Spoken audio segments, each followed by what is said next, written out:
that you need to have in relating to those that you are teaching. I'm asking Brother Merle Ewing to come, and in turn I want him to introduce his wife, because we're talking about how to put a little heaven in your home, and in order for that to be done, husband and wife has to be in agreement. And I know that there's some heaven in this home. I have visited with these folks, and they're great people, have a great family. So it's not a matter of doing as I say do, but they live the example. Brother Merle Ewing from Lake Charles. Lord bless you. Thank you so very much, Brother Heron, and praise the Lord, everybody. It is a real honor and privilege for Joan and I to be here in this Texas District Sunday School Convention. And I'm very pleasantly surprised at the beautiful turnout, the day services, and this fantastic crowd.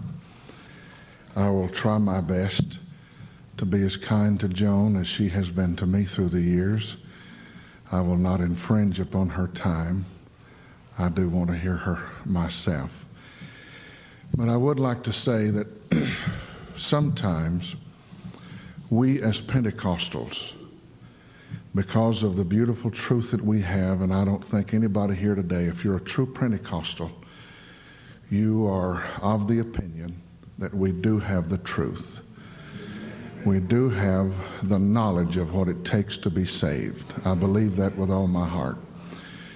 But sometimes, because of the tremendous truth and revelation that we have, we can close our eyes to other things that perhaps we are lacking in, that becomes a tremendous deficiency in our day-by-day operation as Christians.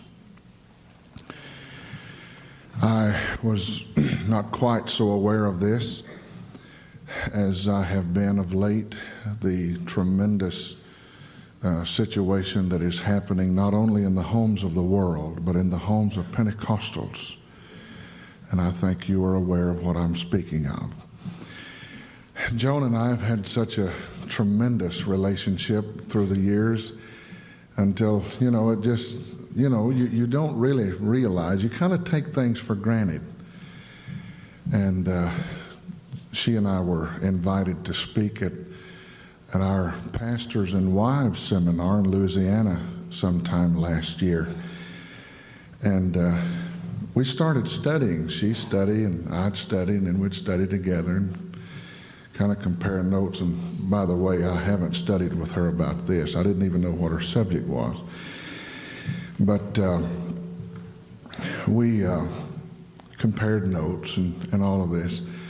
And finally, when we got to the campground, and I was to be the one of the speakers, and I think I was first, I told them, I said, the more I studied about all of this, how much we needed. Our subject was pitfalls of the parsonage.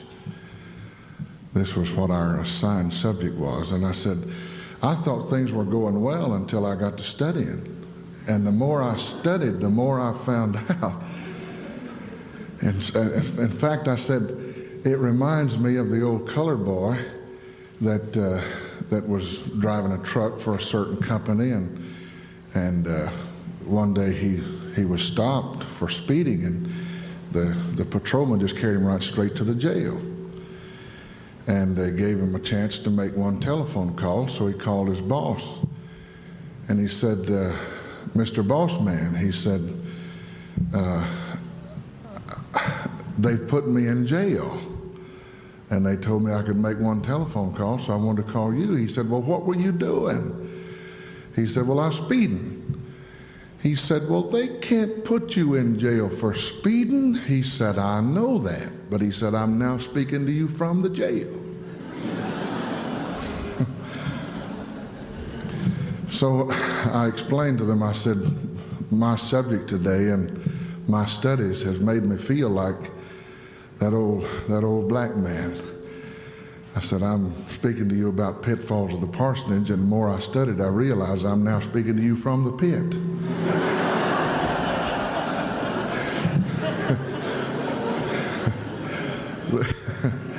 There's just an awful lot that we can learn that will help us in our everyday rapport with each other and, of course, our walk with God.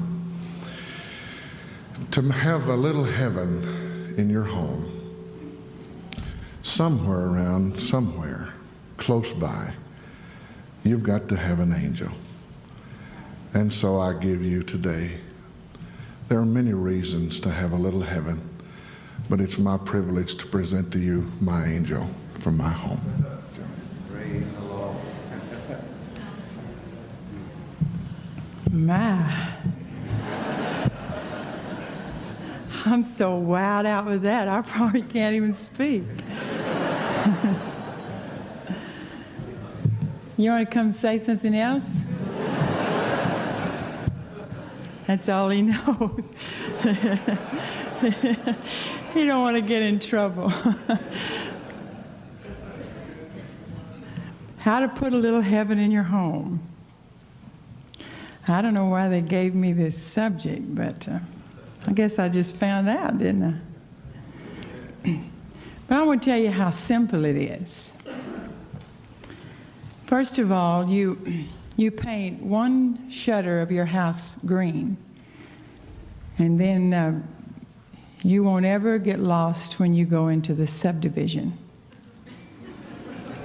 And then always wear penny loafers when you go to the supermarket. Don't wear any other kind of shoes. Put blue caps on all of your kids. Eat Cheerios once a week. Drink plenty of Tab. And always close the door when you go out of a room. And that's it. You can't get much more simple than that. And you got heaven in your home. And sometimes, you know, you don't follow this formula too well. And if your nerves get on edge, you check and see if one of those kids haven't taken off their blue cap. Just check them. If it's just one of those days, chances are that one of them's taken off their cap in geometry class. Stupid? You better believe it's stupid. And so are all the millions of people that think that it's just nothing more than a little simple formula of plenty of stars in the eyes to make a marriage and a happy home. We'd all be surprised to know how many, really how many people, how many pairs of people walk into their new life together dreaming that a good marriage means perfection. I don't mean to shatter your dreams or crash your trip through outer space or blow out any of the stars, but I want to say something, and I understand that a public meeting is not the best place to make some statements because by in the morning it might be to Canada that Merle beats me with chains, but I feel brave today, so I'll say it. There are no perfect marriages. Does that make you feel good? I figured it would. Made me feel good when it finally dawned on me. And I want to qualify that statement by giving you the definition of the word perfect. It means without defect, faultless, in its highest form or degree, with no room for improvement. So now you believe me, don't you? Perfect, not quite. But I'll tell you what it can be. Marriage and making a home can be one of the most exciting, challenging adventures that you ever started out on. And I know this is not a newlyweds class, but sometimes we kind of need to be reminded of when we were newlywed, I think. All freeways? No. There's a lot of unpaved roads and a lot of ruts. All smooth and even like West Texas? No. A few mountains and a lot of hills. Always springtime? No. All 4 seasons. Cold winters, hot summers, some exciting autumns and spring. Sunshine at intervals. But forget the perfection bit. There are a lot of people that have fantastic marriages and they don't know it because they forgot what planet they were living on. Did you know that a lot of Pentecostals think when I know you have this sometimes with new converts, this is some kind of a quickie formula to put them in heaven before they get raptured. Oh, if I could repent of my sins and get baptized in Jesus' name, get the Holy Ghost, speak in tongues, come to church 2 or 3 times a week, I will never have another problem as long as I live. That's not true. And I tell them it's not true. I said, no, man, this is no sure cure for problems. You got somewhere to run when you have them, but it don't mean you quit having them. And there are so many people that have beautiful marriages. They have fantastic homes, but they don't know it because they're looking for perfection. And they found the guy with the piece of paper with the dot on it, and they didn't see the paper, they saw the dot. They're just looking for so much until they overlook all the nice things that they do have. What I'm trying to say is don't panic when it rains. It'll quit. And if he or she gets up with a big thundercloud hanging over their head some morning, don't have a nervous breakdown. Storms are not eternal. I never saw one that didn't end sometime or other. They'll get all right. If they don't, well, feed them something.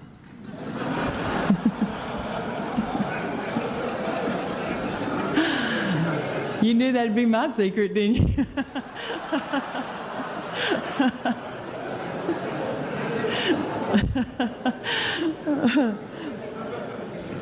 But the thing that we've got to all come to grips with is this, that heaven in a home is hard work. You've got to work at it. And what we think is that when we got the truth, we are sitting in one little red wagon, and Jesus got the handle, and it's all downhill, and he's pulling it, and we don't have to try no more to do nothing. We're through. That's it. But without plenty of God and plenty of work, and it takes both, and without either, you're headed to the court, and your kids is going to Tupelo or to grandma's. You don't just sit there and just let things take their course and remember back 900 years ago when you used to be in love and got so starry-eyed. I still do that. When Merle calls me on the phone right now, I get so excited. I really do. People think that's stupid. Man, I think it's great. But now living in my house is a man and a woman and a teenage son and a teenage daughter, and all the joys and frustrations and smiles, tears, peace and happiness, bruises, cuts, successes and failures that go along with being alive and living on planet Earth. It's all there. And you heard the men say we had a good one, but all that's there. But we are so bent on this endless search for perfection that we can't ever make allowances for human error anywhere, and we can never really find the good because we've got some kind of a little magazine concept. I'd say TV, but you don't look at that. So some kind of a magazine concept of what it's supposed to be. And if all the formulas don't work exactly like the little pictures in the book, man, we think it's just a bummer. That's not true. It can still be good and have a few little flaws in it. Do you see what I'm trying to say? The human rights movement has been successful in convincing even Pentecostals that whatever brings an individual happiness or fulfillment, as they call it, whatever that is, that it must be done at any cost. And did you know that Pentecostals bought that? They really did. It has convinced even Pentecostals that they must be happy all the time. And if they will deny enough people's demands, if they will bully enough people around, and if they will push their desires for the moment ahead of everybody else's good welfare for tomorrow, then this total constant happiness is a cinch. It's going to be theirs. They have convinced even Pentecostals that selfishness is a way of life, that if you will follow it, it is a sure cure for unhappiness. They have. Without appearing unenlightened, uninformed, or naive, I'd like to disagree with the human rights movement. I've read a lot of books and attended a few seminars, and I guess I could relate part of that information to you, but the original book on happiness is it's just so old. And the original book on heaven is just so outdated, you know, with today's modern technology, that you might not be interested. But let's see, love suffereth long and is kind. It's not puffed up, seeketh not her own. It endureth all things. It sounds pretty unselfish to me. It might interest you to know that I have won Wife and Mother of the Year every year since I have been married. And you might be interested to know that Merle has won Husband and Father of the Year for the same number of years, because we do the voting.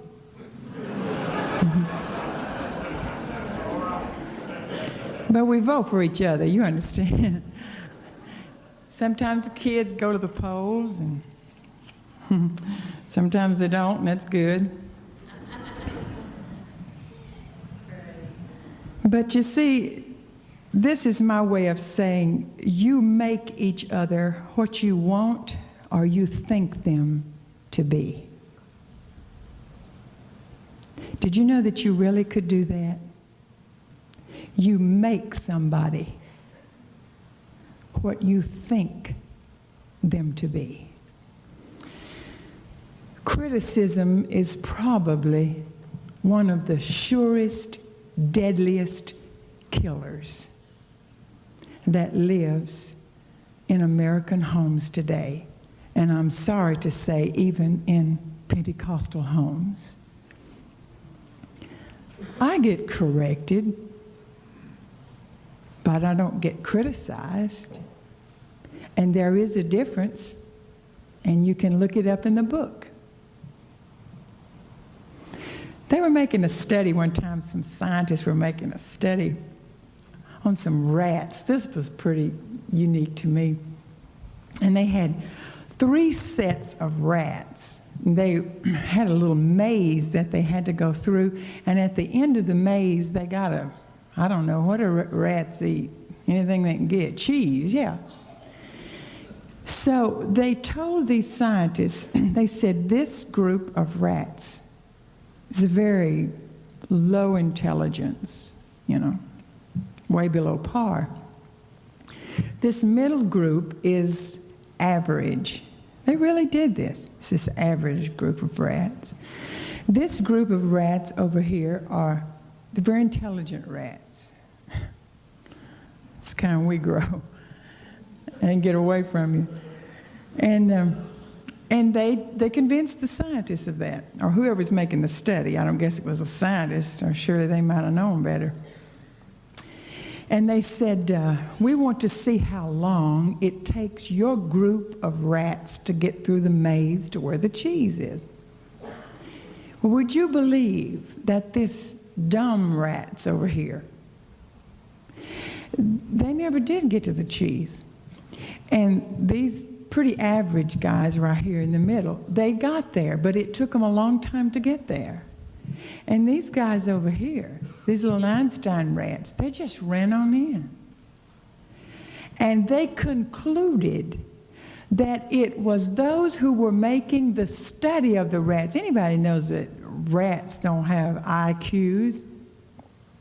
But they convinced these kids, or what it was, making the study, and they said the way they treated those rats, even a rat could pick up what they thought of them. And they responded to the way they were treated. They did the same experiment in a classroom. They walked in a classroom, these guys that were conducting this, whatever you'd want to call it, and they told the teacher, they said, see the guy over there in the blue shirt and this girl over here in this red dress. This one right over here, this guy. And they picked out 5 students at random, didn't no more know those students from nothing. And they said they have a very, very high IQ. In fact, they are bordering on being a genius. So, kind of watch it. And evidently she did. And at the end of that year, those 5 students had excelled everybody else. They passed them all up, everybody else in the room.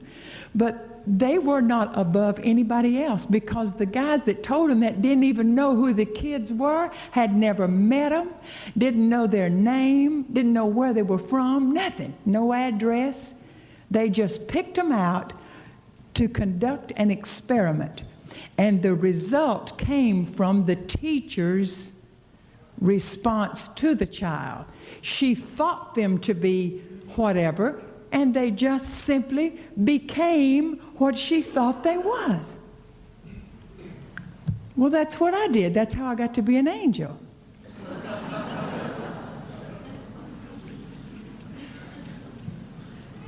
Now, I don't know if you other men have this problem. By the way, I am not used to speaking with men in an audience. It would just be so neat if you guys would just go to the vestibule, but you're here and you can't all fit out there.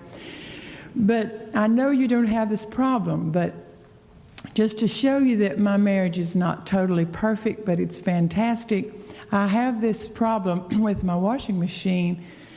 It eats socks. Could I have a hand from the men? And it's very particular. It does not eat 2 of a kind. It only eats 1. So my mother-in-law, she's fastidious. Is that a good word? So she gave me this little mesh bag that you put your son's socks in if your daughter-in-law has a washing machine that eats them. And so she gave me this, and she said, Joan, if you put Merle's socks in this, and you'll tie a knot in the top of this, They can't get out. And I said, well, that sounds good. So I did. And I saved me up a big old bundle, because it's a pretty big old bag. I saved up nearly every sock he had. I had 14 pairs of socks in that thing. And I said, man, it's going to be so neat to not have him saying, where's the navy blue sock, you know? So I went in there and I washed the socks, and I did everything right, I thought.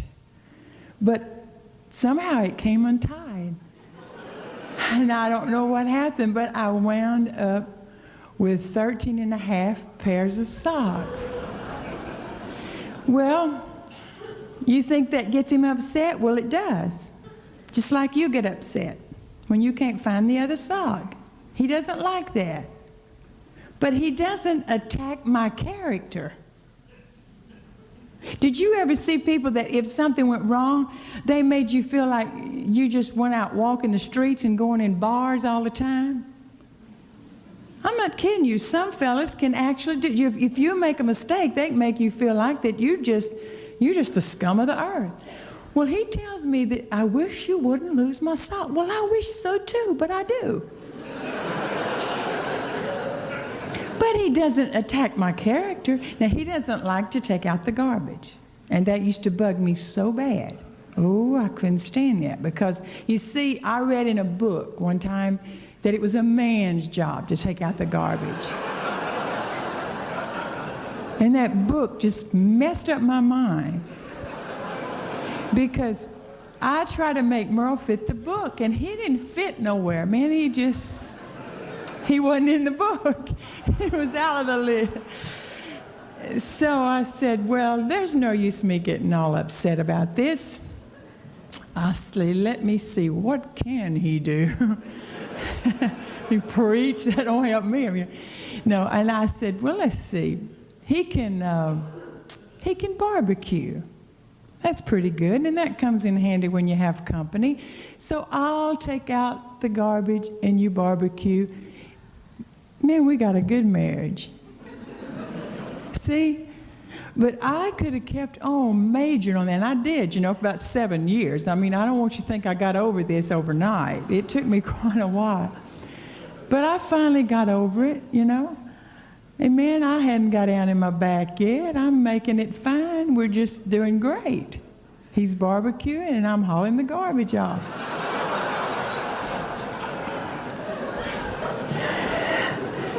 But you see, what happens is that both of us, we try to look for things, that are good. And you'll be surprised what you can find if you just start looking. And I'll tell you something else that really is a pet peeve of mine, is people that are nice to everybody else except their companion. I can't stand for somebody to be rude to their husband or their wife, or even their children. You don't even have to be rude to your children. We've always tried to practice good manners, and I think this comes in pretty handy. Like, somebody was telling me that they had quit drinking coffee. It was no religious purpose. It was a health thing. I said, oh, no, surely not, Because to me,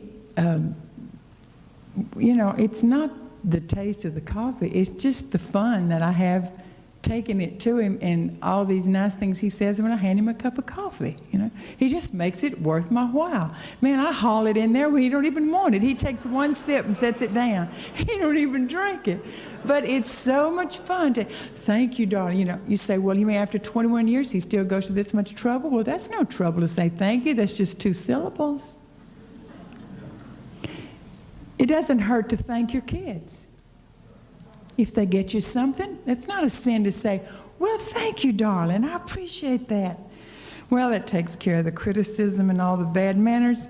Another thing that I think probably is a major factor in taking heaven out is discontentment with possessions or your status in life. Now, I'm not saying that I don't ever want any better than what I have. I'm not saying that I have everything. But there are frustrations in trying to meet demands of each other and your peers. I mean, what's wrong with just being you? Why do you have to keep up? Who cares? You don't have to leave the label hanging out of your suit to let people know you shop at Neiman Marcus. I don't have anything against him. I love him. And when he has a 90% sale, I like to go see him. But he don't have many of them.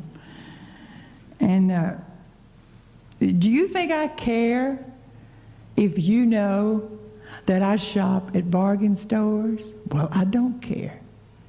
And I'll give you the directions of how to get there. Do you think I care if you know I go to garage sales and that 8 years ago bought one of the darlingest blouses for a nickel you ever saw, and if you saw it now you'd have a fit over it because it's silk? A nickel, honey. You think I tried to impress people with where I got that blouse? No. When they brag on it, I say, baby, this is my nickel blouse. I got it at a garage sale. I think Merle wish I wouldn't say that, but I think it's so cute, I just say it anyway. But don't drive your family into a bracket that overloads your budget. We have this woman in our church that they're always moving.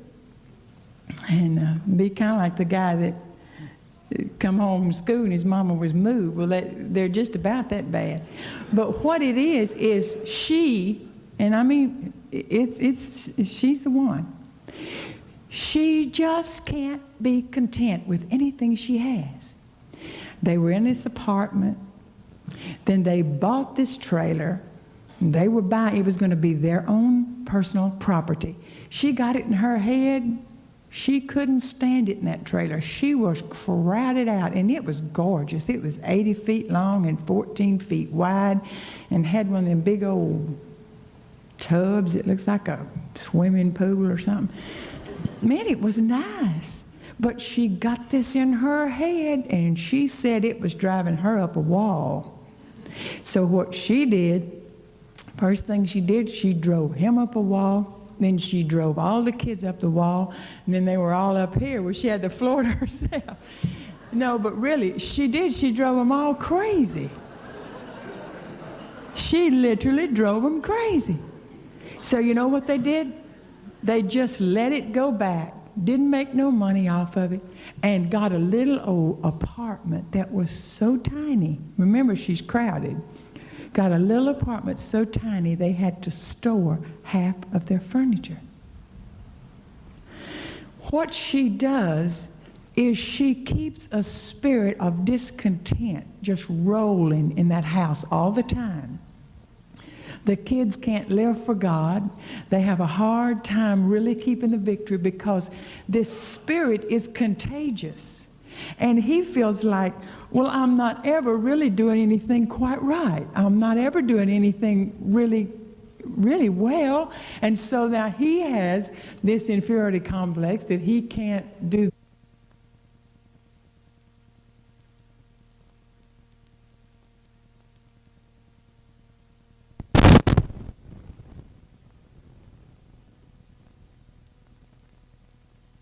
Something else you might not want it.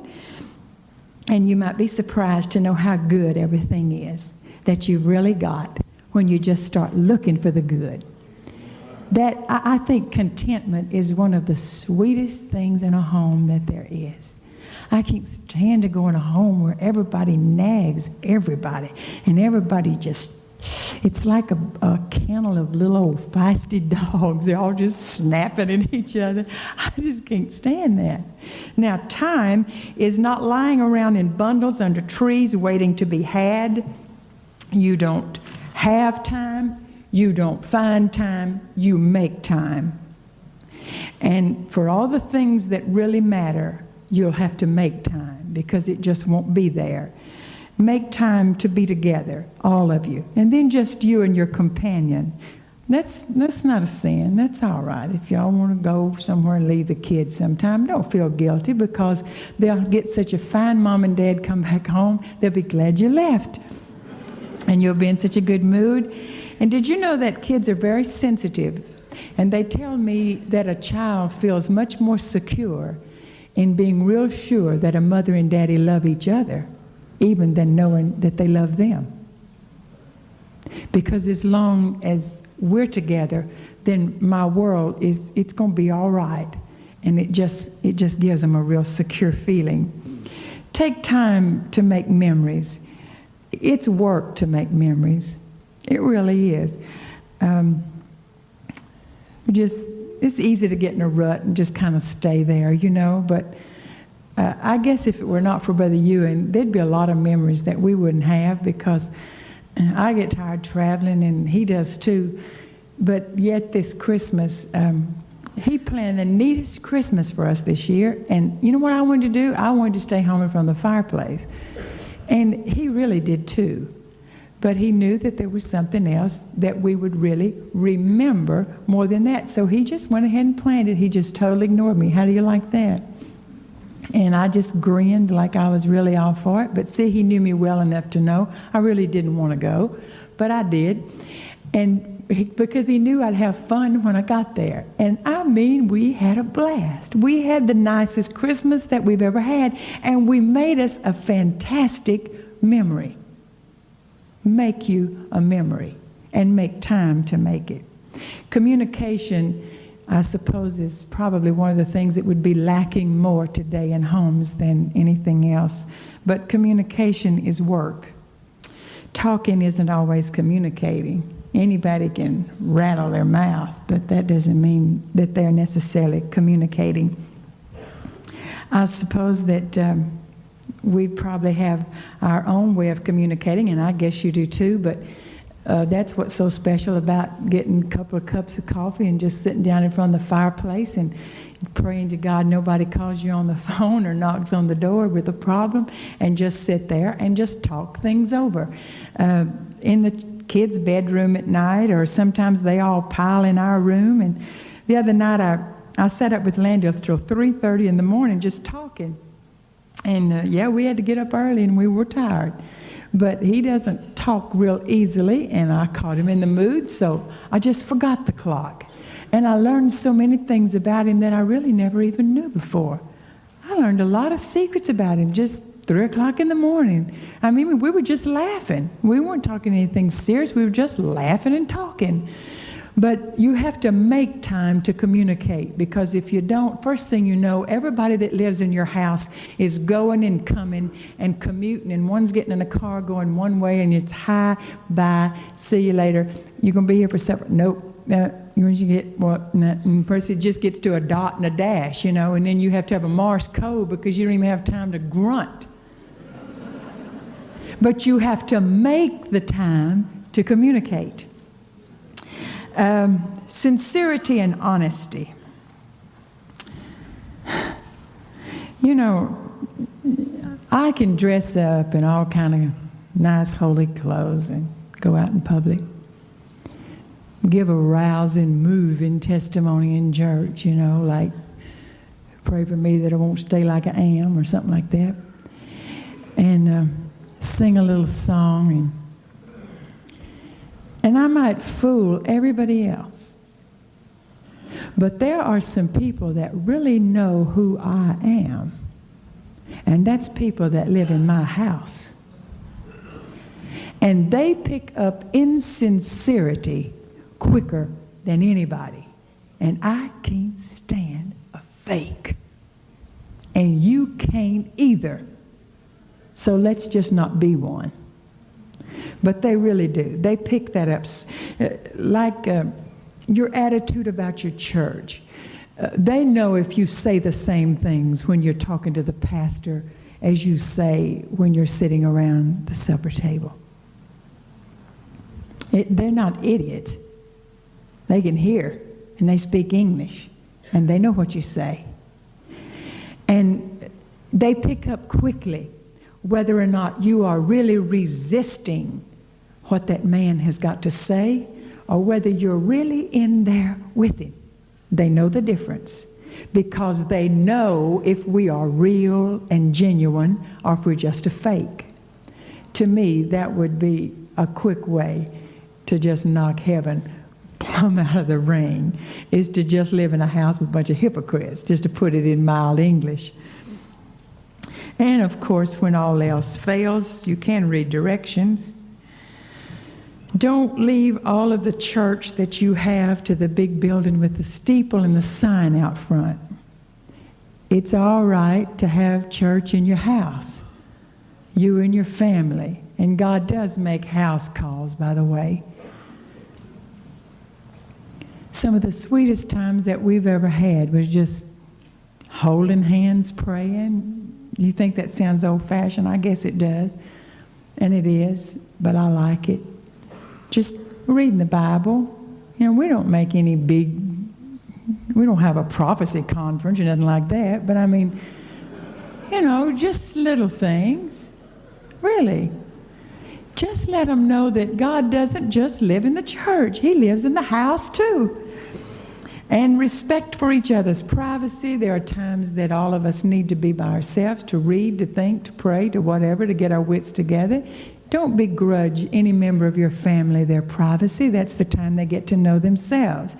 Now, this, and I will be closing very shortly, I want to warn all of us, and I want to remind myself, your mind is very dangerous. Your mind is dangerous. Now, suppose that one day I said to myself, you know, I'm just thinking that I'm looking at this magazine and that I see this girl. Her name's Virginia Slim. And she looks real cool because she's smoking. And I don't like cigarettes. And I don't smoke, you know. Never have since I was 6 years old. I'll tell about that in my next seminar. But I wouldn't want to tell it with this big of a crowd. But anyway, suppose I just start looking at this. And I just start thinking, she looks pretty cool, you know. I mean, at my age, you probably wouldn't do that. But I mean, this might happen to your kids, even if you don't. And I look at that so long that I say, I wonder if I'd look that cute if I had one. Well, I'm sure not going to smoke. So I got me one. And I go to the mirror and I just look, you know. It's pretty stupid, but... And I said, you know what's really cute about that is like when they hold this and the smoke curls up. I think that's real neat. I used to admire people that smoked so much when I was a kid. I really did. I thought that was so cool. Man, I've always been Pentecostal. Don't get no bad impressions of me. I've been this all my life. But I thought that was so cool because the smoke would curl up and they would just sit there so nonchalant like they didn't care that they were burning up. And I thought that they were brave and that was cool. And so say I just decide, well, I think what I want to just see how I would look with the smoke just curling up. So I light it, and then it, you know, and I say, you know what really is neat is when they do this number. And I'm not going to inhale, but I want to just suck a little bit in just to see how I look with it. Okay, keep playing with these thoughts. And one day, you will wind up with a cigarette between your fingers, and you will be smoking. It's just like people that take their long hair and they pull it up like this and they let, you know, they say, oh, and it's so cute. You know, they'll cut it. Give them time. When you start toying with the idea of copping out on your marriage and your home, you toy with that idea too many minutes, and one day you'll get the chance to cop out. You'll get the chance. Everybody can have a chance at that entertains the idea. It won't be hard to be a coward because floating downstream is always easy. But don't toy with ideas, because the mind is so dangerous. It will play tricks on you. You can begin imagining all the things that are wrong with the people that live in your house, and one day you'll be so totally convinced that they're all wrong until you'll want to walk out. But it's because that mind. People talk a lot about the heart. Well, it's got to get up here first. And your thoughts become you. On the day that you cease to live in mortal fear of outgiving the rest, you'll start receiving. And if God makes heaven, and God is love, then doesn't it stand to reason that love would be the toughest ingredient in keeping everything together? It seems like it would to me. Love can win wars that sharp tongues and temper fits and giving away a piece of a much needed mind and pouting or commanding. It could never win. That can never win the wars that love can win. And you say, well, don't live in a dream world. This is a real world that we live in. I know that. That's the reason we better stay all wrapped up in God's love and so close to Calvary. When we learn that my own desires and just my wishes, and this is not even a popular statement now, because now little old silly cliches like doing your own thing and all that junk, that's so famous now, until when you talk about giving of yourself to any cause, that's very unpopular. Even in making a home or a marriage. But love just has a way of winning out. There was an institution where they kept the mentally, well, I guess the insane. They had a place that they called the cage. And in this cage, they kept people who were totally beyond help. There was no way they could ever be improved. And they had a little girl in the cage one time called Annie. And they took the food to the cage, and they just slipped it through the bar. Sometimes she ate it, and sometimes she didn't. And they knew that when Annie died, that somebody would take her out of the cage and take her to her funeral. But there was an old nurse that worked there, and she was of the firm belief that none of God's creation is totally beyond hope if love is anywhere around. So this old nurse started taking her lunch to Annie's cage. She didn't talk to Annie because Annie would get very belligerent at times.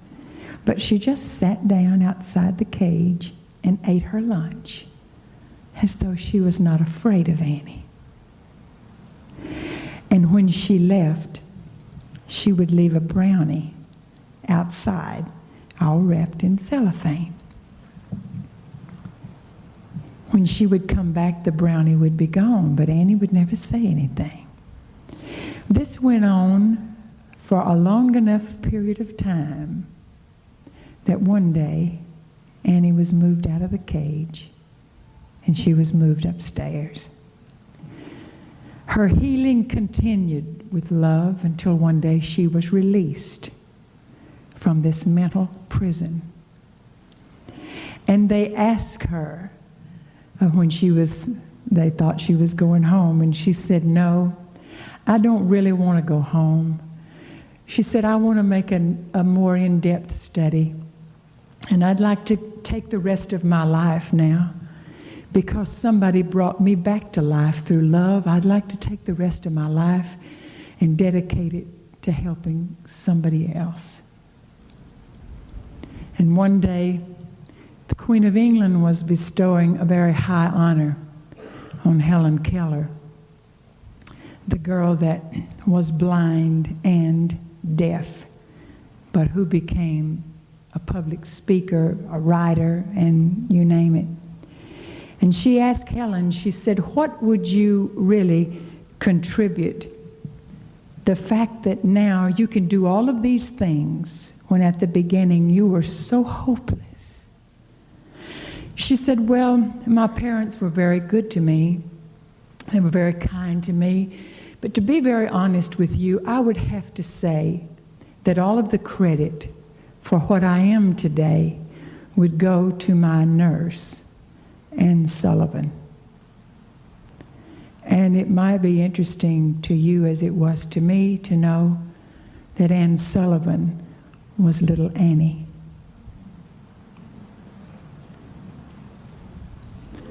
There's a legend told of a man that made a tour through hell. It isn't true, but it's such a neat little story. And there was a banquet table that was spread, and everybody that was sitting there had one hand tied behind their back, and they had a fork that was 4 feet long tied to their right hand. Well, try to do it, you can.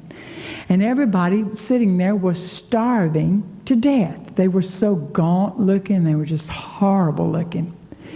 They went on up to the place, you know, that the legend said was supposed to be heaven or some paradise.